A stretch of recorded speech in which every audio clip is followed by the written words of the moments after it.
Good morning, everybody, and welcome back to The Walk. Today is Thursday, January 26th, and we are moving into another word that translates as life or live.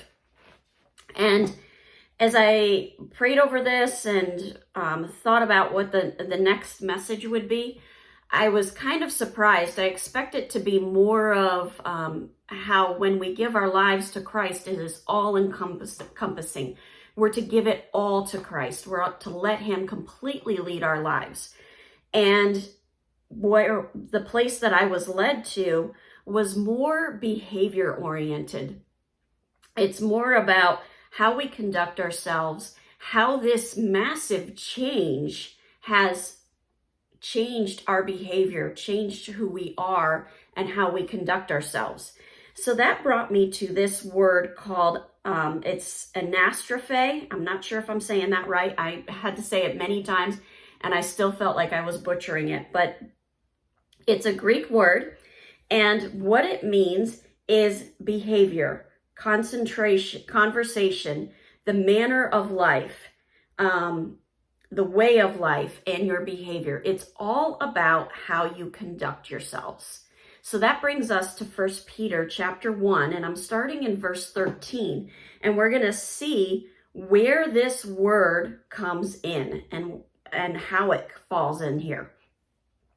Therefore, preparing your minds for action and being sober-minded, set your hope fully on the grace that will be brought to you at the revelation of Jesus Christ. So we have to remember who we are living for, what our purpose is. We're here to glorify God. As obedient children, do not be conformed to the passions of your former ignorance. That's who you were before your salvation. But as he who is called you is holy, you also be holy in all your conduct. Since it is written, you shall be holy, for I am holy. And if you call on him as Father, who judges impartially according to each one's deeds, conduct yourselves with fear throughout the time of your exile, knowing that you were ransomed from the futile ways inherited from your forefathers, not with perishable things such as silver and gold, but with the precious blood of Christ, like that of a lamb without blemish or spot.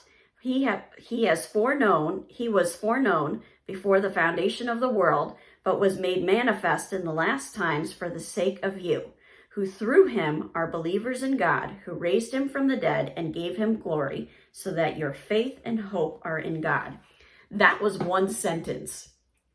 That's a huge sentence right there. And there is an enormous amount of things that we can break down.